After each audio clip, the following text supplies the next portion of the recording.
വിഷയത്തിന്റെ മേൽ ഭാരത്തോടെ ആയിരിക്കുന്നത്.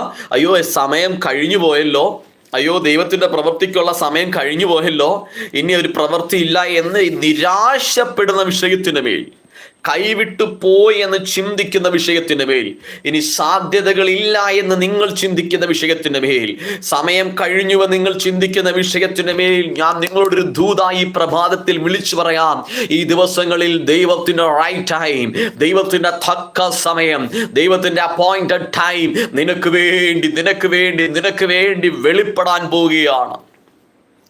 കഴിഞ്ഞുവോ എന്ന് നിങ്ങൾ ചിന്തിക്കുന്ന ചില വിഷയങ്ങളുടെ മേലൊരു ദൈവപ്രവൃത്തി വെളിപ്പെടാൻ പോവുകയാണ്. ഇനി സാധ്യതയില്ല എന്ന് നിങ്ങൾ ചിന്തിക്കുന്ന വിഷയത്തിന് മേൽ ദൈവപ്രവൃത്തി വെളിപ്പെടാൻ പോകുക. ദിവസങ്ങൾ അത് സാക്ഷ്യങ്ങളായി മാറാൻ പോകുക. ഞാൻ ഇന്ന് ഈ പ്രഭാതത്തിൽ ഒരു പ്രവചന ശബ്ദമായി, ഒരു പ്രവചന ദൂതമായി ഞാൻ നിങ്ങളോട് വിളിച്ചു പറയുന്നു. ഇത് കേൾക്കുന്ന പ്രിയ ദൈവമക്കളെ,